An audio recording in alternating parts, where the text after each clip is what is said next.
सभी साथियों को मेरा नमस्कार। मेरा नाम है निखिल आनंदगिरी। आज एक बहुत ही ख़ास बातचीत है बिहार के संदर्भ में और देश के संदर्भ में। ललित नारायण मिश्रा जी को कौन नहीं जानता। वो देश और बिहार के बड़े कद्दावर नेता थे। राजनीति का करियर उन्होंने शुरू किया पंडित जवाहरलाल नेहरू के समय। बाद में 1973 से 75 तक केंद्रीय रेल मंत्री भी रहे, केंद्रीय विदेश व्यापार मंत्री भी रहे और कई महत्वपूर्ण पदों पर आसीन रहे। 1975 में 2 जनवरी का दिन समस्तीपुर रेलवे स्टेशन पर एक बड़ी लाइन का उद्घाटन करने ललित बाबू पहुंचते हैं और एक ग्रेनेड धमाके में वो घायल हो जाते हैं। उन्हें दानापुर ले जाया जाता है और 3 जनवरी 1975 को उनकी मौत हो जाती है। ये मौत इसलिए बहुत महत्वपूर्ण थी क्योंकि देश में पहली बार संभवतः किसी कैबिनेट दर्जे के मंत्री की सुनियोजित हत्या की गई। काफ़ी चर्चा हुई, कंट्रोवर्सीज हुई और जांच भी बैठी, सज़ा भी हुई, लेकिन ललित बाबू का परिवार अब तक उस सज़ा के फैसले से संतुष्ट नहीं है। अंग्रेज़ी में कहावत है, justice delayed is justice denied. 50 साल बीत चुके हैं। ऐसी क्या वजह है उस हत्याकांड और उससे जुड़े फैसलों में जिससे उनका परिवार संतुष्ट नहीं है? इस पर पूरी बातचीत करेंगे। हमारे साथ उनके पोते वैभव मिश्रा जी उपस्थित हैं और वो सुप्रीम कोर्ट में एडवोकेट ऑन रिकॉर्ड हैं। स्वागत है वैभव। बहुत धन्यवाद निखिल जी। बहुत मुश्किल से आप मिले हैं। आमतौर पर दिल्ली में रहते हैं और बिहार आए तो मुझे लगा कि इस विषय पर बातचीत करनी चाहिए क्योंकि हम सब लगभग उसी ज़मीन के लोग हैं और बचपन से, मेरे जन्म से पहले से हम ललित बाबू के बारे में सुनते रहे। क्योंकि मिथिलांचल का जब भी जिक्र हो और उनका जिक्र ना हो, ये संभव नहीं है। तो थोड़ा इस मामले का अपडेट हमारे दर्शकों को आज के, चूँकि 2026 में हम जी रहे हैं, थोड़ा बताइए कि 1975 का ये मामला 2026 में भी इतना इम्पोर्टेंट क्यों है? पहली बात तो मैं धन्यवाद कहना चाहूँगा निखिल जी आपको कि आपने माध्यम दिया मुझे इस केस के बारे में चर्चा करने के लिए बिहार के धरती से। ये मेरे लिए इसलिए महत्वपूर्ण है क्योंकि इस केस की चर्चा दिल्ली और नेशनल लेवल पे तो होते ही रहता है, अलग अलग माध्यम से, अलग अलग टीवी चैनल्स पे या रिटर्न प्रिंट मीडिया या टीवी मीडिया पे, पर पटना से करना और बिहार से करना मेरे लिए एक स्पेशल इमोशनल मोमेंट भी है क्योंकि यहीं इसी धरती से, मिट्टी से हैं हम और यहीं पे मैं बिहार में ही मैं दादाजी का अनफॉर्चुनेटली 3 जनवरी को डेथ हुआ था। 1975 में वो एक रेलवे गॉज लाइन के लिए आते हैं समस्तीपुर में, समस्तीपुर से मुजफ्फरपुर गॉज लाइन के लिए। वो अपना स्पीच ख़त्म करते हैं स्टेज पे और ख़त्म ही करते हैं कि 2-3 ग्रेनेड्स लॉब की जाती हैं पोडियम पे उनको उनकी हत्या कराने के लिए। वो और अन्य कई लोग इंक्लूडिंग छोटे दादाजी डॉक्टर जगन्नाथ मिश्रा इंजर्ड होते हैं और पुलिस ऑफिसर भी इंजर्ड होते हैं। बाकी इंजर्ड लोगों को पास में दरभंगा मेडिकल कॉलेज हॉस्पिटल ले जाया जाता है जो बगल में ही था, पर इनको ले जाया जाता है दानापुर में, जो लगभग नहीं था 16 से 18 घंटे जर्नी था ये। और वो फिर भी से दानापुर में, जो मुश्किल से आज की तारीख में अगर कहें तो 90 किलोमीटर की यात्रा होगी समस्तीपुर से। मेरे ख्याल उससे भी ज़्यादा, पर मोटा मोटा 16 से 18 घंटा मान के मेरा घर समस्तीपुर रेलवे स्टेशन से मुश्किल से वॉकिंग डिस्टेंस पे है, तो इसीलिए मेरा अंदाज़ा मेरे ख्याल सही है, वही उतना ही होगा। तो दानापुर तो रोक के जा रहा था ट्रेन। 16 घंटे लगे समस्तीपुर से दानापुर, पटना क्रॉस करके फिर दानापुर। तो ये समय इसलिए महत्वपूर्ण है कि इतना समय क्यों लगा, और बाकी इंजर्ड लोगों को अगर दरभंगा ले जाया गया जो समस्तीपुर से ज़्यादा पास है, दानापुर ज़्यादा दूर है समस्तीपुर से, तो वो क्यों ले जाया गया? इनफैक्ट क्योंकि मैं केस देख रहा हूँ और ट्रायल कोर्ट रिकॉर्ड देखा है, उसमें एक कमेटी भी बैठी थी रिटायर्ड एयरफोर्स कमांडर्स की और रिटायर्ड आर्म फोर्सेस के कमेटी थी जिसमें जांच पड़ताल की इस पे, काफ़ी एविडेंस भी रिकॉर्ड किए गए और एविडेंस और के तहत रिकॉर्डिंग फाइंडिंग्स ये था कि इतना समय नहीं लगना चाहिए था समस्तीपुर से दानापुर पहुंचने में, उस समय भी 75 में। पर ये क्यों कराया, किसने कराया गया, ये एक अपने में एक जांच का विषय है। खैर, वो पहुंचते दानापुर, वो सर्वाइव करते हैं। इनफैक्ट उनके बड़े बेटे मेरे अंकल विजय मिश्रा जी उनसे मिलते भी हैं वहाँ जाके। वो बोलते हैं कि मैं ठीक हूँ, जगन्नाथ को जाके देखो, उसको ज़्यादा घायल चोट आई। छोटे दादाजी को भी काफ़ी इंजरी थी। नेक्स्ट डे 3 जनवरी को उनका देहांत हो जाता है, उनको कार्डियक अरेस्ट आता है। तब तक फैमिली मेम्बर्स को, इंक्लूडिंग माय फादर, बाकी अंकल एंड फैमिली मेम्बर्स को ये बताया जाता है कि वो इंजर्ड हुए हैं बॉम्ब ब्लास्ट में।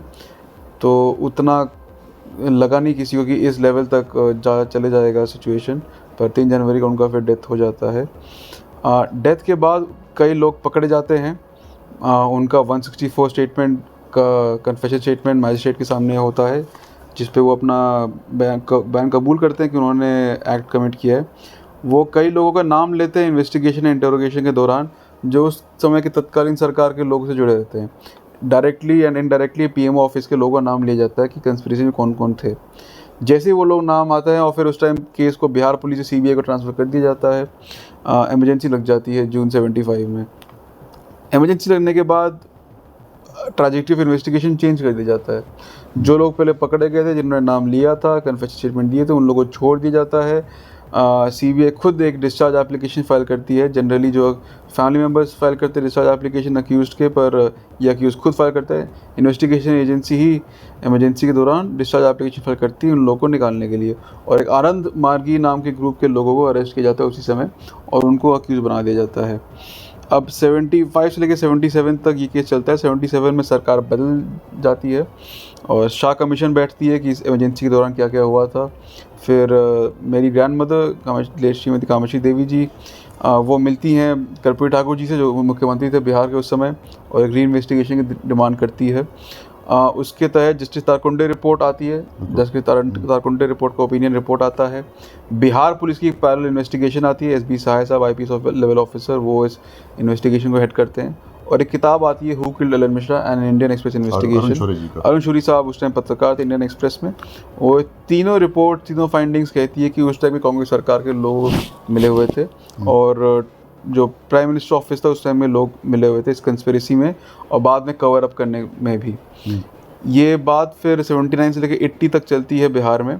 80 में सुप्रीम कोर्ट में एक सो मोटो ट्रांसफर पिटीशन फाइल किया जाता है, जिसमें सीबीआई चाहती है इस केस को बिहार से बाहर लाया जाए। और बिहार पुलिस, बिहार गवर्नमेंट और कई अन्य आईपीएस ऑफिसर्स इंक्लूडिंग डीपी ओझा, एसबी सहाय एफिडेविट फाइल करते हैं सुप्रीम कोर्ट में कि इस केस को ट्रांसफ़र ना किया जाए बिहार के बाहर, क्योंकि ये केस फिर बॉस्ट अप हो जाएगा।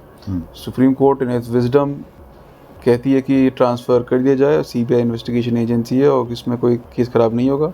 1980 में केस को दिल्ली ट्रांसफ़र कर दिया जाता है और 1980 से लेकर 2014 तक 1980 से 2014 केस चलता है। 34 साल चलता है केस। और अक्यूज़ जो थे आनंद मार्गी के, उनको लाइफ सेंटेंस दे दी जाता है। वो 2015 में फिर अपील फाइल करते हैं दिल्ली हाई कोर्ट में। दिल्ली हाई कोर्ट उनको बेल भी दे देती है, लाइफ सेंटेंस को स्टे भी करती है, और बेल की ऑर्डर में लिखती भी है कि ये लोग जो जिनको पकड़ा है सीबीआई ने बाद में, आनंद मार्गी वाले लोगों को, वो शायद उस जगह पे थे भी नहीं जहाँ पे ब्लास्ट हुआ। ये हाई कोर्ट का अपना रिकॉर्डिंग है लगभग। फाइंडिंग्स प्राइमा फेसी 2015 से लेकर अभी 26 तक ये केस पेंडिंग है दिल्ली हाई कोर्ट में अपील।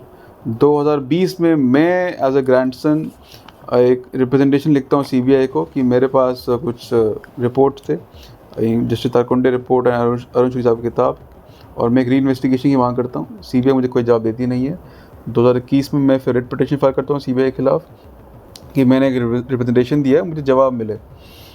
हाई कोर्ट सीबीआई को आदेश देती है कि 6 हफ्ते के अंदर अब इनको जवाब दीजिए। सीबीआई मुझे ये जवाब देती है कि क्योंकि अपील पेंडिंग है आनंद मार्गी वालों का, तो अभी री इन्वेस्टिगेशन लीगली परमिसेबल नहीं है, टेनेबल नहीं है। मैं फिर उनकी अपील में एक एप्लीकेशन फाइल करता हूँ कि मुझे भी इसमें सुना जाए और मुझे ट्रायल को रिकॉर्ड दिया जाए।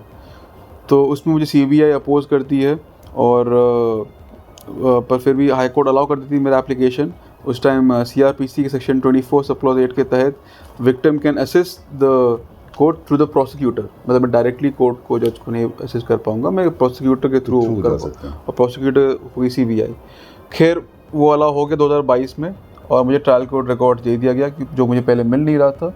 वो इसलिए क्योंकि मेरा लोकल स्टैंड आई पे सवाल उठता था, क्योंकि जब स्टेट और अक्यूज़ के बीच में केस चल रहा है आपका, तो मेरा क्या लोकस है इसमें। तो खैर अब कानून बदल गया, बीएनएस के तहत victims family members can also be heard. तो ये होता है। मैं ट्रायल कोर्ट रिकॉर्ड पूरा जो लगभग 20,000 पेज का ट्रायल कोर्ट रिकॉर्ड होता है, मैं सब देख के फिर मैं दोबारा 2023 के स्टार्टिंग में रिट फाइल करता हूँ दिल्ली हाई कोर्ट में कि मुझे अब सीबीआई पे भरोसा नहीं है। जब मैं सीबीआई निखिल जी बोलता हूँ तो सीबीआई आज के सीबीआई नहीं, उस समय के सीबीआई ऑफिसर्स, क्योंकि उसी समय जो मेरे तहत देखा मैंने गड़बड़ी हुई थी केस में। मैं दोबारा जांच की मांग करता हूँ इस बार दिल्ली हाई कोर्ट से, सीबीआई से नहीं, और मैं एक एसआईटी गठित हो इसकी मांग करता हूँ कि कौन थे वो लोग जिनके कहने पे इन्वेस्टिगेशन बदला। पहले किसी और लोग को पकड़ा गया था आपने, उन्होंने कुछ नाम लिए, वो नाम सुनने के बाद आपने केस ही पूरा पलट दिया, तो किसके कहने पे हुआ ये? तो एसआईटी गठित हो। दिल्ली हाई कोर्ट ने रिट पिटीशन एंटरटेन नहीं किया था, डिसमिस कर दिया था, वही कि आनंद मार्गी का अपील पेंडिंग है लगभग। तो फिर मैं सुप्रीम कोर्ट गया 2023 के अक्टूबर में। सुप्रीम कोर्ट ने मुझे ये रिलीफ दिया कि आप जो बातें कह रहे हैं, हम आपको इंटरवीनिंग राइट्स दे रहे हैं, आप सीधा बेंच को असिस्ट करें आनंद मार्गी वाले अपील में। तो पहले मुझे दिल्ली हाई कोर्ट से जो रिलीफ था कि आप प्रोसिक्यूटर के थ्रू आप असिस्ट कर सकते हैं, सुप्रीम कोर्ट ने उसको और एक्सपैंड कर दिया कि आप डायरेक्टली कोर्ट को असिस्ट कर सकते हैं। उसके बाद 2024 और 25 में डेट्स पढ़ते रहे, हमने एप्लीकेशन लगाया था पर केस की सुनवाई ढंग से हो नहीं पाई क्योंकि प्लीडिंग्स कंप्लीट नहीं थी, रिटन सबमिशंस फाइल करने थे, तो पूरा लगभग 24 और 25 इसी में निकल गया। 26 के स्टार्टिंग में हम दोबारा सुप्रीम कोर्ट गए, ये कहते हुए कि 50 साल हो गए इस केस को, आपने मुझे रिलीज 2023 के अक्टूबर में दिया था, हम 2026 के स्टार्टिंग में आ गए हैं, केस की कुछ खास सुनवाई हुई नहीं है, आप थोड़ा तो डायरेक्शन दें। तब फरवरी की स्टार्टिंग में 2026 के फरवरी की स्टार्टिंग में सुप्रीम कोर्ट ने ऑर्डर दिया कि दिल्ली हाई कोर्ट की सारे पार्टीज असिस्ट करेंगे हाई कोर्ट को और उसको ज़रा जल्दी किया जाए, सुप्रीम कोर्ट ने ऑर्डर दिया। फिर जाके 24 या 25 फरवरी को ये सुनवाई हुई दिल्ली हाई कोर्ट में, 1.5-2 घंटा लगभग आर्गूमेंट्स हुए। बिहार पुलिस ने क्या कहा, तारकुंडे रिपोर्ट ने क्या कहा, लगभग सब कुछ रखा गया कोर्ट के सामने। लगभग 1.5-2 घंटा सुनने के बाद कोर्ट ने सीबीआई से पूछा कि आप पहले एफिडेविट स्टेटस रिपोर्ट फाइल करें कि आप तैयार हैं कि नहीं। ऐसा ना हो कि हमने विक्टिम ग्रैंडसन को सुना मैं, फिर आनंद मार्गी वालों को भी सुना क्योंकि वो उन्हीं का अपील है, फिर एंड में सीबीआई ये ना बोले कि जैसा कोर्ट बोलेगी वैसे करने को तैयार। इसलिए आप पहले ही बता दें कि आप तैयार हैं कि नहीं। अगर आप तैयार ऑलरेडी हैं तब हमें इतना समय लगाने की जरूरत नहीं, क्योंकि कोर्ट का समय बहुत ही प्रेशियस है और भी केसेस हैं इस चक्कर में। तो जॉइंट डायरेक्टर लेवल पे एफिडेविट स्टेटस रिपोर्ट फाइल करने के लिए बोला गया। लगभग 1 महीने बाद मार्च का डेट दिया गया। मार्च में एंड ऑफ मार्च में सीबीआई ने बोला कि we stand by trial court record, हम री इन्वेस्टिगेशन के लिए तैयार नहीं।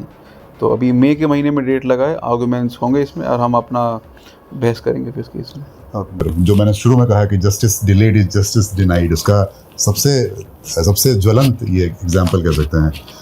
आपसे सवाल ये है वैभव जी कि इतने अनुभवी वकील परिवार में होने के बावजूद 2014 के बाद पूरी तरह से बीजेपी की सरकार आने के बावजूद, चूँकि इस मामले में निशाने पर उस समय की कांग्रेस सरकार रही, क्या आपको लगता है कि बीजेपी भी इस मामले को लेकर बहुत ही तटस्थ है और बहुत ज़्यादा दिलचस्पी नहीं दिखा रही?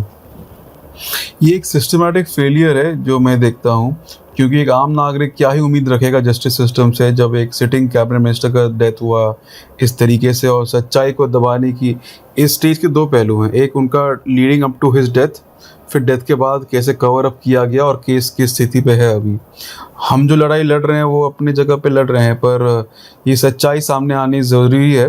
और पॉलिटिकल एंगल पे मैं बाद में आऊँगा, पहले मैं ये बात ज़रूर कहना चाहता हूँ कि लोग कहते हैं कि 50 साल बाद अब क्या मिलेगा, शायद जिन्होंने किया है वो ज़िंदा है भी नहीं तो आपको क्या मिलेगा, और आप इतने सालों से थे कहाँ। तो मैं इसका जवाब ये कि मेरी दादी माँ के वजह से ही री इन्वेस्टिगेशन का मामला उठा था 77-78 में, इसलिए जस्टिस तारकुंडे रिपोर्ट ओपिनियन आया था, इसलिए बिहार पुलिस रिपोर्ट आया था कर्पूरी ठाकुर जी के कहने पे, और इसलिए वो किताब छपी होकर ललन मिश्रा और अरुण शौरी साहब को कर्पूरी ठाकुर जी ने खुद बोला कि वो 11 बार लगभग चौधरी चरण सिंह जी से मिले थे, दूसरे होम मिनिस्टर थे, री इन्वेस्टिगेशन की मांग करते हुए। तो ये सिर्फ मेरे परिवार की लड़ाई नहीं था, अगर सिटिंग चीफ मिनिस्टर 11 बार होम मिनिस्टर से मिलते हैं तो ये बिहार की लड़ाई थी और उस टाइम की अनडिवाइडेड बिहार की लड़ाई थी। लेकिन उसी बिहार में आपके मतलब चाचा जी, माफी हो, जगन्नाथ मिश्र जी भी तो सीएम बनते हैं, तो वो लड़ाई और ज़्यादा प्रखर और ज़्यादा प्रबल होनी चाहिए थी। बिल्कुल होनी चाहिए थी, और इसका ये जवाब है कि 77-80 से लेकर केस चल रहा था, और पॉलिटिकल एंगल जो भी हो, एविडेंस के तौर पे विटनेस बॉक्स में मेरी दादी माँ भी आ चुकी है, छोटे जगन्नाथ मिश्रा भी आ चुके हैं, मेरे अंकल विजय मिश्रा जी भी आ चुके हैं। परिवार का स्टांस हमेशा ये रहा है कि ये बहुत बड़ी पॉलिटिकल कंस्पिरेसी थी, और मेरे अंकल ने और मेरे ग्रैंडफादर ने खुल के बोला आनंद मार्गी वालों को लेना देना था ही नहीं मेरे ग्रैंडफादर के डेथ से, ना ही कोई उनकी कुछ पर्सनल रंजिश थी, तो ये केसेस अक्यूज बने। हमेशा कंसिस्टेंटली स्टांस परिवार का यही रहा है। रही बात पॉलिटिकल एंगल की कि ये आज के तत्कालीन सरकार को, भाजपा को फ़ायदा कर सकता है नहीं कर सकता, ये ऑब्वियसली जो भी पॉलिटिकल साइंस का स्टूडेंट होगा वो अपना समझ जाएंगे कि इस केस से किसको लाभ है किसको हानि है। पर ये हम अभी लड़ाई कोर्ट में लड़ रहे हैं, और ये हम मैटर सब जुडिस से, तो हम चाहेंगे कोर्ट से इसमें आदेश में कि एंड ऑफ द कोर्ट के ही आदेश से मुझे लग रहा है इसमें कुछ रिलीफ हमें मिल पाएगा।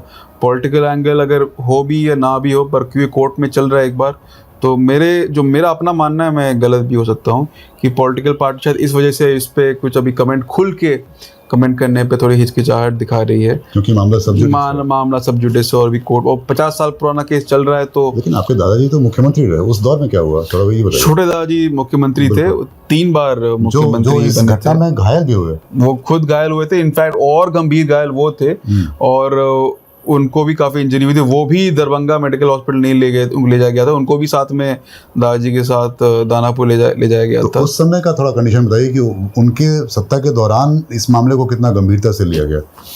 जब वो चीफ मिनिस्टर बने थे तो फर्स्ट टर्म में तो पहले केस चल रहा था बिहार में, फिर वो सेकेंड टर्म थर्ड टर्म आया था, तब बिहार के बाहर दिल्ली केस को ले जाया गया था।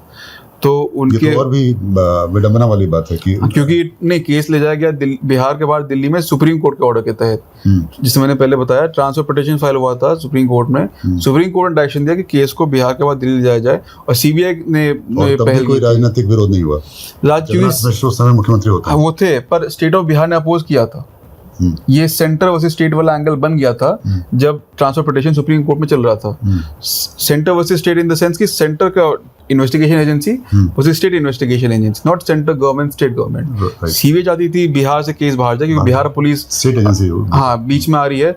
बिहार पुलिस कह रही थी सीबीआई किसी ऑफिसर्स को बचा रहे हैं या किसी लोग को बचा रहे हैं, इसलिए केस को बाहर ना ले जाया जाए और केस बॉस्टअप हो जाएगा, जो इवेंचुअली हम कह रहे हो ही गया था, क्योंकि सुप्रीम कोर्ट इन विजडम ने बोला कि सीबीआई की प्रीमियर इन्वेस्टिगेशन एजेंसी है, केस बॉस्टअप नहीं होगा और केस को बाहर ले जाए। पर इवेंचुअली अगर 3 रिपोर्ट्स इंडिपेंडेंटली वेरीफाई कर रही कि आनंद मार्गी के लेने देना नहीं था, फिर भी उनको कन्विक्ट किया जा रहा है और सीबीआई उनको कन्विक्ट कह रही कि हम इन्वेस्टिगेशन तैयार नहीं है, तो मेरा पारिवारिक रूप से ये मानना है कि केस बॉस्टअप हो चुका था ट्रायल कोर्ट लेवल पे। फिलहाल ये सवाल पॉलिटिकली बार बार इसलिए आ रहा है क्योंकि अभी अभी बिहार में सत्ता बदली है, बीजेपी का पहला मुख्यमंत्री बिहार को मिला है। आपका परिवार या आप पर्सनली कितना उम्मीद रखते हैं और कितना अप्रोच कर पा रहे हैं आप सरकार को? मेरी तो 2 उम्मीदें हैं। पहले तो सीबीआई प्रीमियर इन्वेस्टिगेशन एजेंसी है भारत की, और कई अच्छे काम किए भी हैं। इस विषय को और इस केस को ऐसे ना देखें कि इन्वेस्टिगेशन एजेंसी की छवि खराब हो जाएगी अगर इन्वेस्टिगेशन हो तो। अगर मैं सीबीआई का नाम लेता हूं तो मैं आज की सीबीआई के ऑफिसर्स का नाम नहीं ले रहा हूं, उस समय की सीबीआई ऑफिसर्स का नाम ले रहा हूं जिन्होंने शायद केस पलटा होगा किसी के कहने पे। अब वो कौन थे, क्या थे, किसी कहने पे, ये एक इन्वेस्टिगेशन का विषय है। सीबीआई की तो और फजीयत हुई जब हम बड़े हो रहे थे, तो ऐसा तो कुछ आप अलग काम नहीं कर रहे। अगर ऐसी हो भी जाती है तो अगर ऐसी हो भी जाती है तो उनको खुल के आना चाहिए। तो मैं सीबीआई के तहत कुछ आज की सीबीआई के तहत नहीं कह रहा हूँ।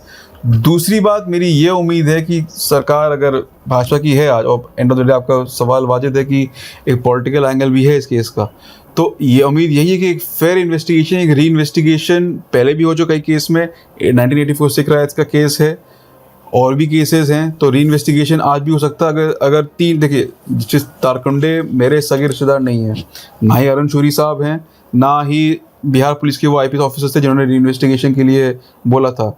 3 अलग अलग रिपोर्ट से 3 अलग अलग लोगों के कहने पे और सेम चीज़ कह रहे हैं कि उस टाइम के सरकार के लोगों का नाम जुड़ा हुआ था और इस पर सच्चाई आनी ज़्यादा ज़रूरी है।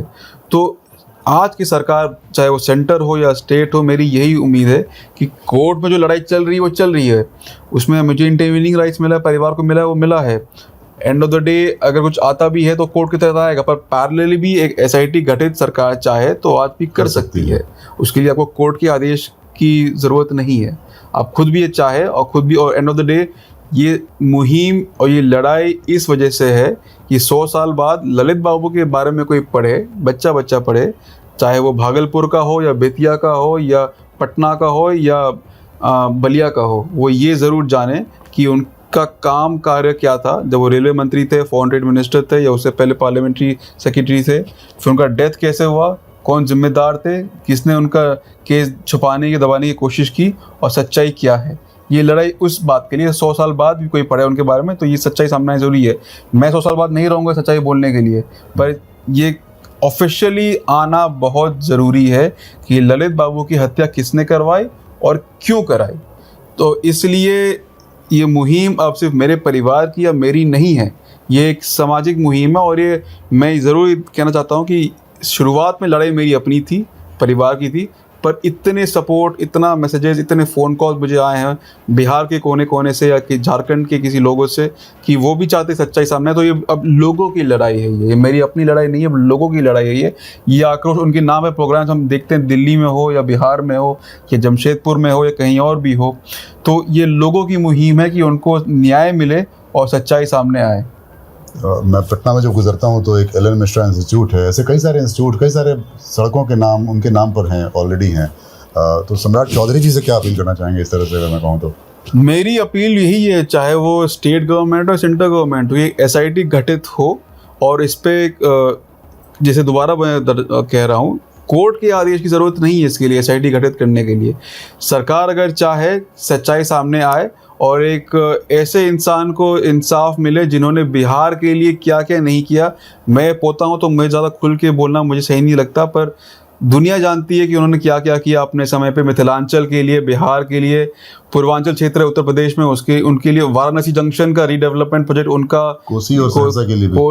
कोसी सहरसा मिथिलांचल तो था ही था। मैं तो अनडिवाइडेड बिहार और यूपी का पूर्वांचल क्षेत्र भी कह रहा हूँ। मैं मुझे लगता है कि जेपी सेतु का भी इनिशियल प्लानिंग उनका ही विजन था, उनका ही प्लानिंग था। अब आप विजन की बात करें तो मैं ये बता ही देता हूँ कि जब नोएडा स्थापित हो रहा था, नोएडा का फुल फॉर्म है new Okhla industrial development authority, ये 60-70 के दशक की बात, उनका विजन था और उस समय के लोगों का विजन था कि जैसे नोएडा स्थापित हो रहा है, सहरसा में एसीजेड टाउनशिप बन रहा था सिमिलर टू जमशेदपुर बिहार कैसा था उस टाइम, पर पलायन का विषय जितना आज मुद्दा है उस टाइम भी धीरे धीरे बढ़ रहा था। तो वो देख सकते थे कि कैसे पलायन इशू बन रहा था। इस चक्कर में एसीजेड सहरसा में बनने वाला था कि नौकरी के लिए किसी को बम्बई, दिल्ली, चेन्नई ना जाना पड़े, पर उनका अनफॉर्चुनेट देहांत हो गया, वो आगे उनका विजन फुलफिल हो नहीं पाया।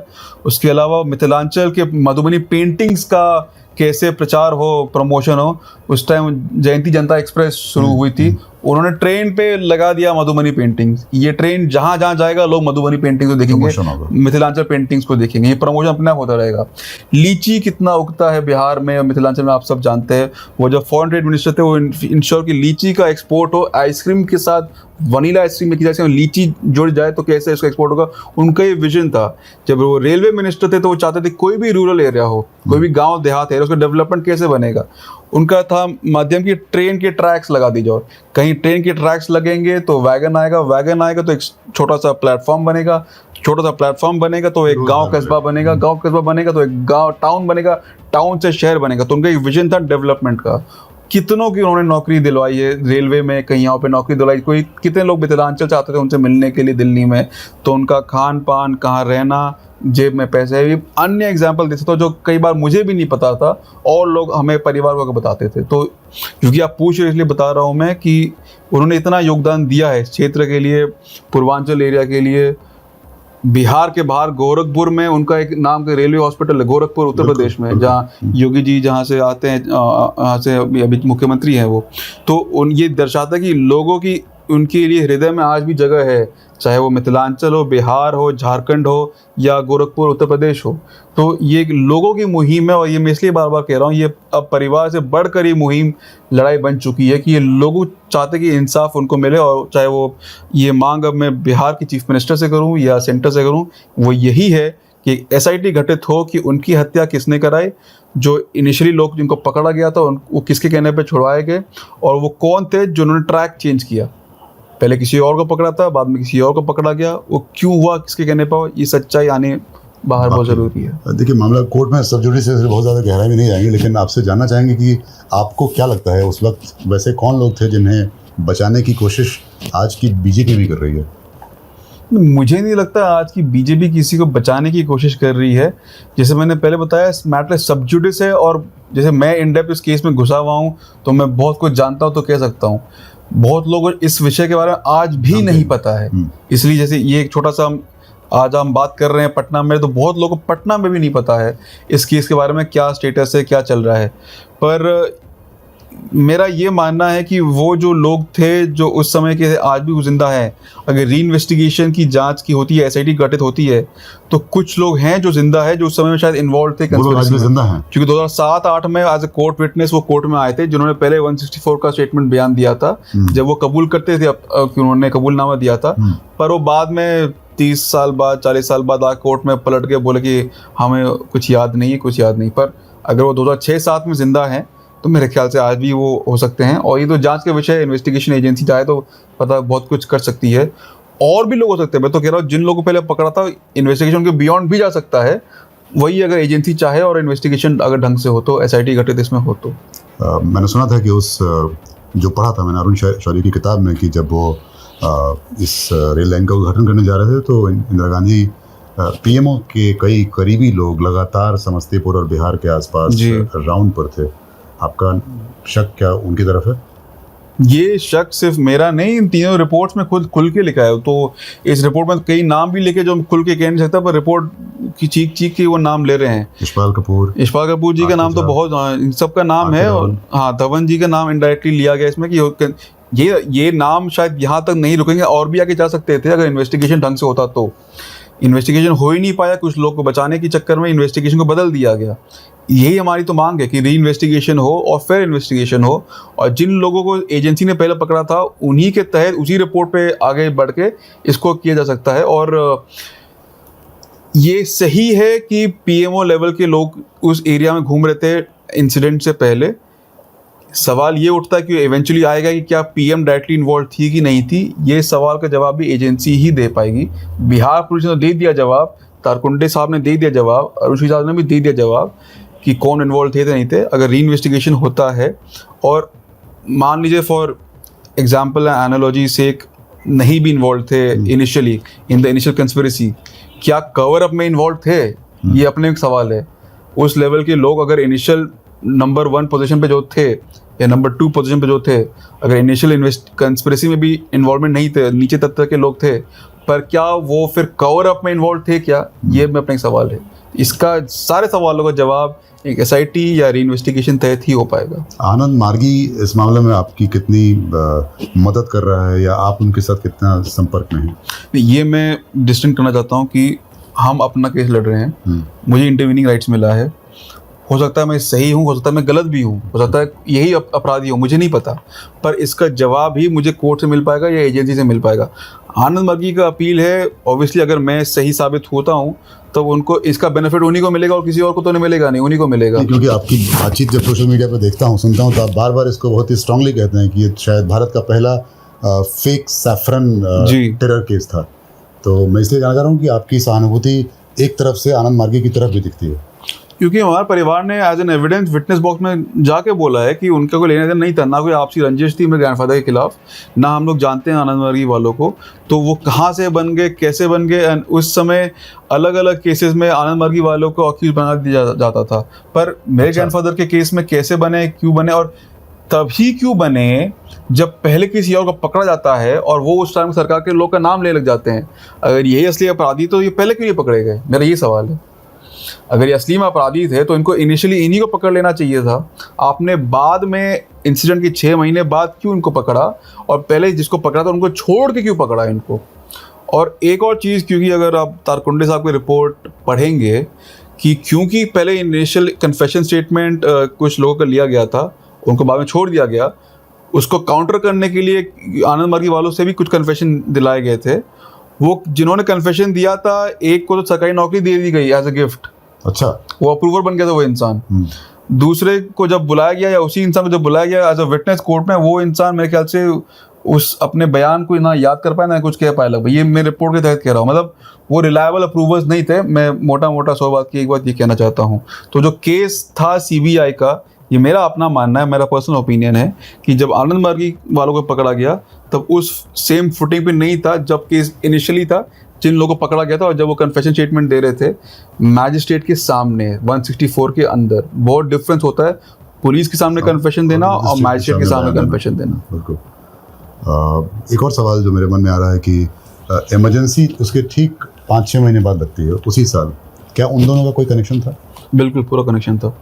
इमरजेंसी के तहत ही इन्वेस्टिगेशन को पलट दिया जाता है, क्योंकि और बाद में शाह कमीशन भी बैठती है इमरजेंसी ख़त्म होने के बाद, और दूसरी सरकार जनता दल सरकार जब आती है, और इसी शाह कमीशन में इमरजेंसी के दौरान क्या कौन कौन ऑफिसर्स थे, उनने क्या क्या काम किए थे, इस पर भी पूरी इन्वेस्टिगेशन जाँच बैठती है।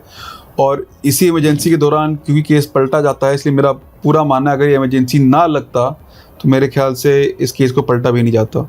और मेरा एक और चीज़ का मानना है, क्योंकि जेपी आंदोलन उस समय अपने पीक पे था और ये कई लोग कह चुके हैं, including former cabinet minister Ashwini Choubey ji, जिन्होंने भी इंटरवीनिंग एप्लीकेशन फाइल किया इस केस में, और उन्होंने अपना एप्लीकेशन लिखा भी है कि उनके इन्फॉर्मेशन के तहत, और ये कोई पर्सनल नॉलेज था उनका, दो चीज़ें, जब जेपी मूवमेंट अपने पीक पे था, कांग्रेस के सारे दिग्गज नेता जेपी मूवमेंट के खिलाफ बोले थे सिवाय एक इंसान के, ललित नारायण मिश्रा। ये अश्विनी चौबे जी ने खुद बोला। क्योंकि मेरे दादाजी का पर्सनल रिलेशनशिप था जेपी जी के साथ, मित्रता थी, अक्रॉस पार्टी लाइन्स उनकी मित्रता थी, सिर्फ कांग्रेस में, कांग्रेस के बियॉन्ड भी। उनकी मीटिंग सेटअप की गई थी 8 या 9 जनवरी को 1975। उस मीटिंग के होने से पहले ही उनका डेथ हो जाता है। कई लोग कह रहे हैं, चौबे जी भी ये कहते हैं कि अगर वो मीटिंग होती, वो जेपी मूवमेंट में आने वाले थे कांग्रेस छोड़ के। ओह, ये बहुत बड़ी चीज़ थी जो चौबे जी ने खुद बताया मुझे। और एक और चीज़ जो इसको थोड़ा सपोर्ट भी करता है इनडायरेक्टली, वो ये है कि एक पार्लियामेंट सेशन हुआ था एल.एन. मिश्रा असैसिनेशन केस के ऊपर मार्च 1975 में। सबसे ज़्यादा सवाल जो पूछते हैं मेरे ग्रैंडफादर के डेथ पे, वो अटल बिहारी वाजपेयी। जवाब देते हैं कांग्रेस के होम मिनिस्टर ब्रह्मानंद रेड्डी। तो अटल बिहारी वाजपेयी जी सवाल पूछ रहे कांग्रेस से, एक कांग्रेस के मंत्री के असैसिनेशन के ऊपर, और कांग्रेस जवाब दे रही है। और कांग्रेस उस समय किनका नाम लिया था? उन्हीं 2-3 लोगों का नाम जिन्होंने कन्फेशन स्टेटमेंट दिया 164 के अंदर। उस टाइम सरकार के लोगों का नाम लिया जा रहा था इमरजेंसी से जस्ट पहले। जून 70 में इमरजेंसी आ जाती है। पार्लियामेंट में होम मिनिस्टर ने जिनका नाम लिया है उसी को सीबीआई छोड़ने में लग जाती है और किसी और को पकड़ लिया जाता है। तो CBI not only contradicts itself which it did initially, it contradicts then home minister also. ये किस लेवल का कॉन्स्पिरेसी हो सकता है, मैं आपके व्यूअर्स पे छोड़ देता हूँ फिर। बाबू जी, एक आखिरी सवाल जो मन में आ रहा है, क्या आपको लगता है कि आप राजनीति में आएँ और उससे शायद आपको बेहतर दिशा मिले या ज़्यादा मजबूती मिले अपनी बात रखने के लिए? मेरा राजनीति में आना और इस केस को एक लॉजिकल एंड पे लाना का कोई मेरे हिसाब से कोई लेना देना नहीं है। मैं एक वकील हूँ, एज ए लॉयर, या शायद मैं वकील ना होता तो मैं शायद इस केस में भी इतना घुस नहीं पाता, इसकी अंडरस्टैंडिंग में मुझे इतनी नहीं हो पाती। पर क्योंकि मैं वकील हूँ इसलिए मैं ये कर पा रहा हूँ इतना, इसलिए हम इस मुहिम तक यहाँ तक भी पहुँच पाए हैं। मेरा पॉलिटिकल जो है सो है, वो अभी इतना इम्पोर्टेंट है नहीं, और ना मैं अभी किसी पॉलिटिकल पार्टी से अभी इतना कुछ हूँ मैं डायरेक्टली इन्वॉल्व किसी से। तो पर केस पे ध्यान एंड केस पे फोकस ही अपना इतना एनर्जी टाइम ले लेता है कि आप और किसी जगह और चीज़ में जुड़ना चाह कर भी नहीं कर पाएंगे। प्लस जब भी केस में आर्गूमेंट्स होते हैं तो डायरेक्टली तो इनडायरेक्टली हमें ये बोल दिया जाता है कई बार कि आप अपने पॉलिटिकल बेनिफिट के लिए केस लड़ रहे हैं। ये मैं कई बार सुन चुका हूँ, तो मुझे कुछ खास फर्क पड़ता है नहीं। पर क्योंकि मैं इस केस में चाहता हूँ लॉजिकल एंड हो, तो अभी मेरा पॉलिटिकल एंट्री या पॉलिटिक्स में कुछ काम करना इस केस के लॉजिकल इवेंचुअलिटी से कुछ लेना है नहीं। हम सच्चाई की मुहिम लड़ रहे, जैसे मैंने पहले बोला, ये अब मेरी लड़ाई नहीं, ना मेरे परिवार की, जनता की लड़ाई है ये। तो जनता की मुहिम है जो हम अपने जितना प्रयास कर सकते हैं हम कर रहे हैं, लड़ाई लड़ रहे हैं।